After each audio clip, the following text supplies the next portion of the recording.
তোমাদের প্রত্যেককে মালাকুল মউত আজরাইল জান কবজ করবে। মৃত্যু তোমাদেরকে গ্রহণ করতেই হবে, তুমি না চাইলে। এই চূড়ান্ত সত্য থেকে তুমি পাশ কাটার কোন সুরত নেই। সেজদা দিতে দিতে আব্দুল কাদের জিলানিও যদি হও তবুও মরতে হবে। নাফরমানি করতে করতে যদি ফেরাউন নমরুদ হও তবুও মরতে হবে।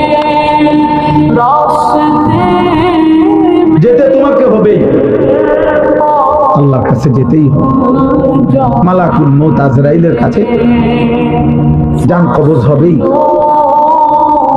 সুম্মা ইলা রাব্বিকুম তুরজাউন, অতঃপর তোমাদের সকলকে মৃত্যুর মাধ্যমে আল্লাহর কাছেই, তোমাদের রবের কাছেই ফিরতে হবে।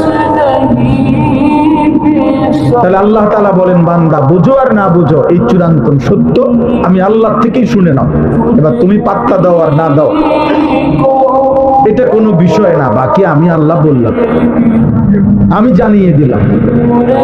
কুল ইন্নাল মাউতাল্লাযী তাফিরুনা মিনহু ফাইন্নাহু মুলাকীকুম। আল্লাহ বলছে, হে বন্ধু আপনি বলে দেন, মৃত্যু থেকে তোমরা যেখানেই পলায়ন করো না কেন, মৃত্যুই তোমাদের সাথে মোলাকাত করবে। সুম্মা তুরাদ্দুনা ইলা আলিমিল গায়বি ওয়াশ শাহাদা, অতঃপর তোমাদের সকলকে মৃত্যুর মাধ্যমে প্রকাশ্য এবং গোপন যাবতীয় বিষয় যিনি পূর্ণ জানেন সেই মহান সত্তা আল্লাহর কাছেই ফেরত নেওয়া হবে। ফায়ুনাব্বিউকুম বিমা কুনতুম তা'মালুন, অতঃপর তিনি তোমাদেরকে তোমাদের সারা জীবনের যাবতীয় কর্মকাণ্ড কি করেছ তিনি জানাবেন। সহজ বাংলা, সহজ কোরআনের আয়াত, কোনো ব্যাখ্যা বিশ্লেষণের প্রয়োজন নেই। কোন দল মত আলাদা বিচ্ছিন্ন কোন মতামত বলে এই তরিকার এই মত, এই তরিকার এই মত না, এটা সাফ সাফ